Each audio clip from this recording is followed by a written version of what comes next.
बिस्मिल्लाहिर्रहमानिर्रहीम। अस्सलामुअलैकुम दोस्तों, आज की एक बुरी खबर आप दोस्तों के साथ शेयर करने जा रहा हूं। पंजाब के 10 लाख सरकारी मुलाजमीन और 5 लाख पेंशनर के लिए एक बुरी खबर है।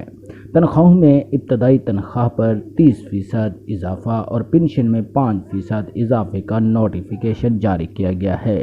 दोस्तों, जैसा कि आप सामने देख सकते हैं कि ये अभी मैंने नोटिफिकेशन देखा है, जो कि डेट लाहौर 18 जुलाई 2023 को जारी किया गया है। Government of the Punjab finance department की तरफ से ये नोटिफिकेशन जारी किया गया है।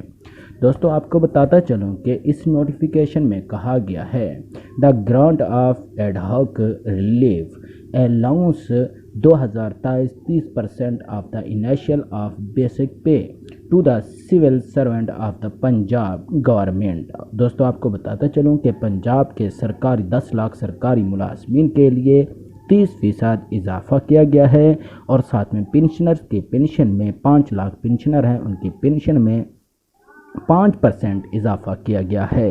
ये अभी मैंने नोटिफिकेशन देखा और आप दोस्तों के साथ शेयर कर रहा हूँ। मज़ीद इस हवाले से जो ही कोई नई अपडेट आती है, क्योंकि हमारे सरकारी मुलाजमीन के जो कायदीन हैं उनकी भरपूर कोशिश जारी है और वो इंशाअल्लाह कोई ना कोई मुलाजमीन के लिए अच्छी खबर ज़रूर लाएंगे। मज़ीद अपडेट के लिए हमारे चैनल का विज़िट करें और हमारे चैनल को सब्सक्राइब करें। अल्लाह हाफ़िज़।